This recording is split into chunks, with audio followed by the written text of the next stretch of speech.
ನಮಸ್ಕಾರ ಸ್ನೇಹಿತರೆ, ನಾನು ನಿಮ್ಮ ರಣಧೀರ ರಾಂಪುರ. ಇಂದು ನಾವು ಮಾತನಾಡಲಿರುವುದು ಕರ್ನಾಟಕದ ಹೆಮ್ಮೆ, ದಕ್ಷಿಣ ಭಾರತದ ಪ್ರಥಮ ಸ್ವದೇಶಿ ಸಾಮ್ರಾಜ್ಯ ಕದಂಬ ಸಾಮ್ರಾಜ್ಯ ಕುರಿತು. ಕದಂಬ ಸಾಮ್ರಾಜ್ಯದ ಇತಿಹಾಸವನ್ನು ಆರಂಭಿಸಿದವರು ಮಯೂರ ಶರ್ಮ.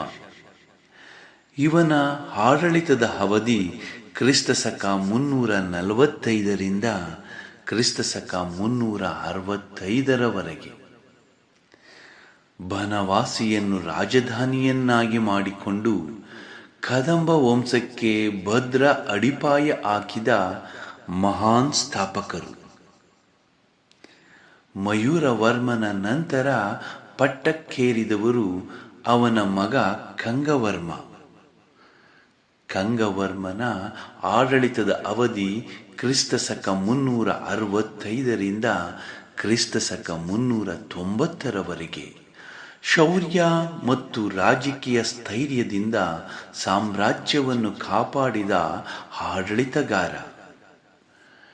ಇವನ ನಂತರ ಮುಂದೆ ರಾಜ್ಯಭಾರ ವಹಿಸಿಕೊಂಡವರು ಕಂಗವರ್ಮನ ಮಗ ಭಗೀರಥವರ್ಮ. ಇವನ ಆಡಳಿತದ ಅವಧಿ ಕ್ರಿಸ್ತಶಕ 390ರಿಂದ ಕ್ರಿಸ್ತಶಕ 415ರವರೆಗೆ. ಭಗೀರಥವರ್ಮನಿಗೆ ಇಬ್ಬರು ಪ್ರತಿಭಾವಂತ ಪುತ್ರರು ಇದ್ದರು. ಮೊದಲನೆಯವನು ರಘುವರ್ಮ ಮತ್ತು ಎರಡನೆಯವನು ಕಾಕುತ್ಸವರ್ಮ. ಇವರಿಬ್ಬರಿಗೂ ಮುಂದಿನ ದಿನಗಳಲ್ಲಿ ಕದಂಬ ಸಾಮ್ರಾಜ್ಯದ ಕೀರ್ತಿಯನ್ನು ಯುದ್ಧ ಮಾಡದೆ ಇನ್ನಷ್ಟು ಎತ್ತರಕ್ಕೆ ಕೊಂಡೊಯ್ದರು. ಭಗೀರಥನ ನಂತರ ಅಧಿಕಾರಕ್ಕೆ ಏರಿದವರು ಭಗೀರಥನ ಮಗ ರಘುವರ್ಮ.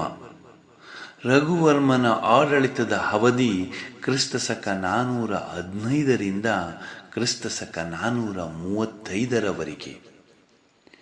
ರಘುವರ್ಮನು ಸಮಾಧಾನ, ಒಪ್ಪಂದ ಮತ್ತು ರಾಜತಾಂತ್ರಿಕ ಬುದ್ಧಿವಂತಿಕೆಯಿಂದ ರಾಜ್ಯಭಾರ ಮಾಡಿದ ಮಹಾನ್ ರಾಜ. ರಾಜ್ಯದ ಆಂತರಿಕ ಬಲವರ್ಧನೆಗೆ ಹೆಚ್ಚು ಒತ್ತು ನೀಡಿದ ಕಾಲ ರಘುವರ್ಮನ ಕಾಲ. ದೃಢವಾದ ಅಡಿಪಾಯ ನಿರ್ಮಾಣಕ್ಕೆ ಹೆಚ್ಚು ಪ್ರಾಮುಖ್ಯತೆ ನೀಡಿದ ರಾಜ.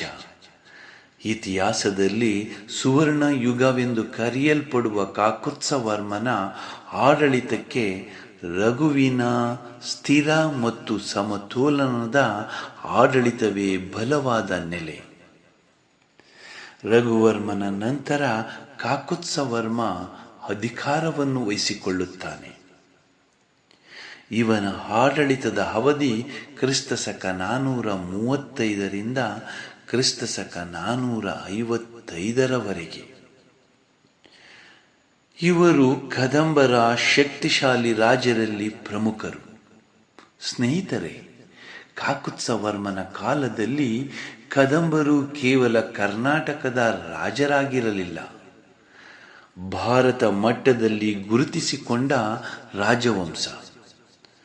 ಇವನ ಆಡಳಿತದ ಅವಧಿಯಲ್ಲಿ ಕದಂಬರು ಸುವರ್ಣ ಯುಗ ಎಂದು ಕರೆಯುತ್ತಾರೆ.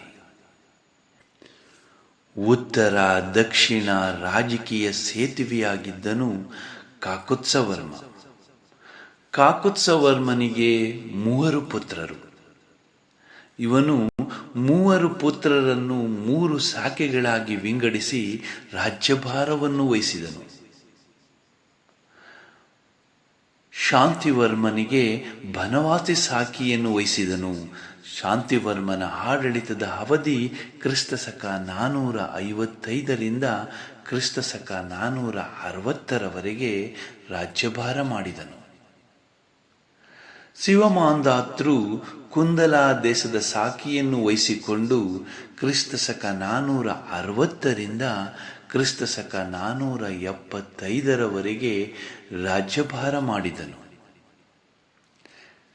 1ನೇ ಕೃಷ್ಣವರ್ಮನು ತ್ರಿಪರ್ವತ ಶಾಖೆಯನ್ನು ವಹಿಸಿಕೊಂಡು ಕ್ರಿಸ್ತಶಕ 455ರಿಂದ ಕ್ರಿಸ್ತ ಶಕ 475ರವರೆಗೆ ರಾಜ್ಯಭಾರ ಮಾಡಿದನು. ಕಾಕುತ್ಸವರ್ಮನ 3 ಪುತ್ರರು ಬೇರೆ ಬೇರೆ ಶಾಖೆಗಳನ್ನು ವಿಂಗಡಣೆ ಮಾಡಿಕೊಂಡು 3 ಕಡೆ ರಾಜ್ಯಭಾರ ಮಾಡಿದರು. ಶಾಂತಿವರ್ಮನ ಪುತ್ರನು ಮೃಗೇಶವರ್ಮ. ಇವನ ಆಡಳಿತದ ಅವಧಿ ಕ್ರಿಸ್ತ ಶಕ 460ರಿಂದ ಕ್ರಿಸ್ತ ಶಕ 480ರವರೆಗೆ. ಮೃಗೇಶವರ್ಮನಿಗೆ 3 ಪುತ್ರರು. ಮೃಗೇಶವರ್ಮನ ಸಂತಾನದಲ್ಲೂ ರಾಜಕೀಯ ಪರಂಪರೆ ಮುಂದುವರಿಯಿತು. ಅವನ 3 ಮಕ್ಕಳು ಶಿವರಥವರ್ಮ, ಭಾನುವರ್ಮ ಮತ್ತು ರವಿವರ್ಮ. ಈ 3 ಯುವರಾಜರು ಕದಂಬ ವಂಶದ ಭವಿಷ್ಯವನ್ನು ನಿರ್ಧರಿಸುವರಾಗಿದ್ದರು. ಅವರಲ್ಲಿ ಪ್ರಮುಖನಾಗಿ ಅಧಿಕಾರಕ್ಕೆ ಏರಿದವನು ರವಿವರ್ಮ. ರವಿವರ್ಮನ ಆಡಳಿತದ ಅವಧಿ ಕ್ರಿಸ್ತ ಶಕ 480ರಿಂದ ಕ್ರಿಸ್ತ ಶಕ 519ರವರೆಗೆ. ಇವನ ನಂತರ ಮುಂದೆ ಅಧಿಕಾರಕ್ಕೆ ಬಂದವನು ಹರಿವರ್ಮ. ಹರಿವರ್ಮನ ಆಡಳಿತದ ಅವಧಿ ಕ್ರಿಸ್ತ ಶಕ 519ರಿಂದ ಕ್ರಿಸ್ತ ಶಕ 530ರವರೆಗೆ. ಇದಾದ ನಂತರ ಕ್ರಮೇಣ ಕದಂಬ ಸಾಮ್ರಾಜ್ಯ ಪತನದ ದಿಕ್ಕಿನಲ್ಲಿ ಸಾಗಿತು, ಉಳಿದುಕೊಂಡಿತು. ಕದಂಬರು ಮುಂದೆ ಚಾಲುಕ್ಯರ ಸಾಮಂತರಾಗಿ ಆಡಳಿತ ನಡೆಸಿದರು. ಕಾಕುತ್ಸವರ್ಮನ 2ನೆಯ ಪುತ್ರ ಶಿವಮಾಂಧಾತೃ. ಇವನ ಆಡಳಿತದ ಅವಧಿ ಕ್ರಿಸ್ತ ಶಕ 460ರಿಂದ ಕ್ರಿಸ್ತ ಶಕ 475ರವರೆಗೆ. ಇವನು ಕುಂದಲ ದೇಶ ಶಾಖೆ ಆಡಳಿತ ನಡೆಸಿದವನು. ಇವನ ಬಗ್ಗೆ ಇತಿಹಾಸದಲ್ಲಿ ಸರಿಯಾದ ಮಾಹಿತಿ ಇಲ್ಲ. ಕಾಕುತ್ಸವರ್ಮನ 3 ಮಕ್ಕಳಲ್ಲಿ 3ನೆಯ ಪುತ್ರ 1ನೇ ಕೃಷ್ಣವರ್ಮ ಪ್ರತ್ಯೇಕವಾಗಿ ತ್ರಿಪರ್ವತ ಶಾಖೆಯನ್ನು ಸ್ಥಾಪಿಸಿದನು. ಈ ಶಾಖೆಯು ಕೆಲ ಕಾಲ ಪ್ರಭಾವಶಾಲಿಯಾಗಿ ಮುಂದುವರಿಯಿತು. ಮೊದಲನೆಯ ಕೃಷ್ಣವರ್ಮನ ನಂತರ ಅಧಿಕಾರಕ್ಕೆ ಬಂದವರು ವಿಷ್ಣುವರ್ಮ.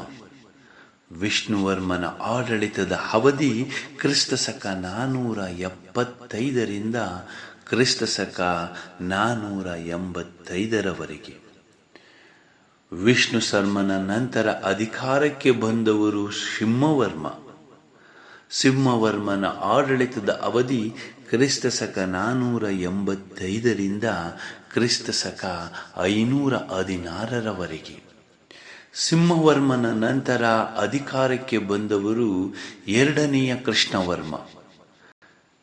ಇವನ ಆಡಳಿತದ ಅವಧಿ ಕ್ರಿಸ್ತ ಶಕ 516ರಿಂದ ಕ್ರಿಸ್ತ ಶಕ 540ರವರೆಗೆ. 2ನೇ ಕೃಷ್ಣವರ್ಮನಿಗೆ ಅಜವರ್ಮ, ರವಿವರ್ಮ ಮತ್ತು ಭೋಗಿವರ್ಮ ಎಂಬ 3 ಪುತ್ರರು ಇದ್ದರು. ಆದರೆ ರಾಜಕೀಯ ಅಸ್ಥಿರತೆ ಮತ್ತು ಬಾಹ್ಯ ಆಕ್ರಮಣಗಳಿಂದ ಕದಂಬ ಸಾಮ್ರಾಜ್ಯದ ಪ್ರಭಾವ ಕ್ರಮೇಣ ಕುಸಿಯತೊಡಗಿತು. ಆಂತರಿಕ ಕಲಹಗಳು, ಪಲ್ಲವ ಹಾಗೂ ಚಾಲುಕ್ಯರ ಆಕ್ರಮಣಗಳು ಮತ್ತು ಪ್ರಾದೇಶಿಕ ಶಕ್ತಿಗಳ ಉದಯದಿಂದ ಕದಂಬರ ಪ್ರಭಾವ ಕಡಿಮೆಯಾಯಿತು. ಅಂತಿಮವಾಗಿ ಕದಂಬ ಸಾಮ್ರಾಜ್ಯವು ಇತಿಹಾಸದ ಪುಟಗಳಲ್ಲಿ ಒಂದು ಮಹತ್ವದ ಅಧ್ಯಾಯವಾಗಿ ಉಳಿದುಕೊಂಡಿತು. ಕದಂಬರು ಮುಂದೆ ಚಾಲುಕ್ಯರ ಸಾಮಂತರಾಗಿ ಆಡಳಿತ ನಡೆಸಿದರು. ಆದರೂ ಕರ್ನಾಟಕದ ಇತಿಹಾಸದಲ್ಲಿ ಕದಂಬ ಸಾಮ್ರಾಜ್ಯವು ಸದಾಕಾಲ ಹೆಮ್ಮೆಯ ಅಧ್ಯಾಯವಾಗಿಯೇ ಉಳಿಯುತ್ತದೆ. ನಾನು ನಿಮ್ಮ ರಣಧೀರ ರಾಂಪುರ. ಮತ್ತೊಂದು ಇತಿಹಾಸದ ಅಧ್ಯಾಯದೊಂದಿಗೆ ಮತ್ತೆ ಭೇಟಿಯಾಗೋಣ. ಈ ವಿಡಿಯೋ ನಿಮಗೆ ಇಷ್ಟವಾದರೆ ಲೈಕ್ ಮಾಡಿ, ನಿಮ್ಮ ಅಭಿಪ್ರಾಯಗಳನ್ನು ಕಾಮೆಂಟ್ನಲ್ಲಿ ತಿಳಿಸಿ. ಇತಿಹಾಸದ ಇನ್ನಷ್ಟು ರೋಚಕ ಅಧ್ಯಾಯಗಳಿಗಾಗಿ ನಮ್ಮ ಚಾನಲನ್ನು ಸಬ್ಸ್ಕ್ರೈಬ್ ಮಾಡಿ. ಧನ್ಯವಾದಗಳು. ಜೈ ಕರ್ನಾಟಕ ಮಾತೆ.